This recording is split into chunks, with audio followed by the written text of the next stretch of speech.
Hannah, congratulations on Yes. actually participating in the Sparkle Run. Thank this you. Year. This is the first time that GMA is actually holding. Yes. How do you feel as an artist of Sparkle?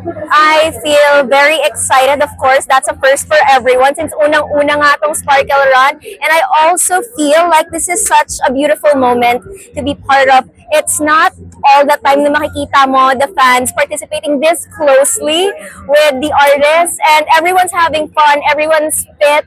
And makikita mo talaga what Sparkle stands for. And it's really just bringing the artists and the fans together. And so I'm happy to be part of it.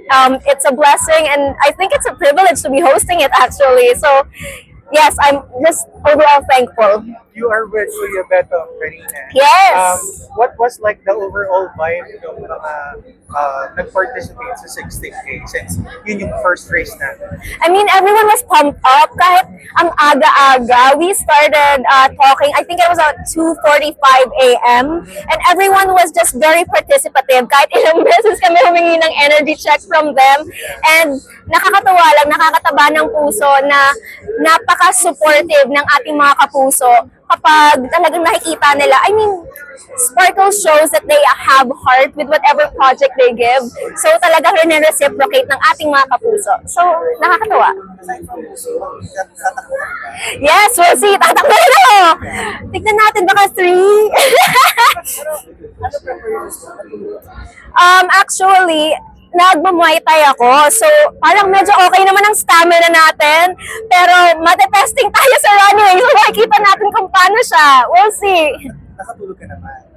A bit. Galing kasi akong class. I'm a law student. So, yeah, I'm a law student. So, laging hati ang oras ko for studying. Pero of course, this is for Sparkle. This is for ating mga kapuso. I really wanted to be part of it. And who among the Sparkle artists, mga co-stars, Yes. are you looking forward to meet and mingle during the show? I saw Kuya Christopher Martin kanina at the starting of the 16K. So it was nice. I used to work with him sa Pepito Manaloto. So it was really nice to see him again. And I saw Iza kanina in the tent kasi I believe he's going to run the 6K. And she's going to be hosting as well. So it's just perfect na everyone's meeting together again for such a good cause. Nakakatawa. Yes! Papapanood niyo po ako sa Master Cutter. Yes! So, hindi ko na po masyadong makikwento kung ano magiging participation ko doon. Pero sana po magsubaybay kayo sa GMA Prime. Maraming salamat po. Thank you so much. Thank you so much po.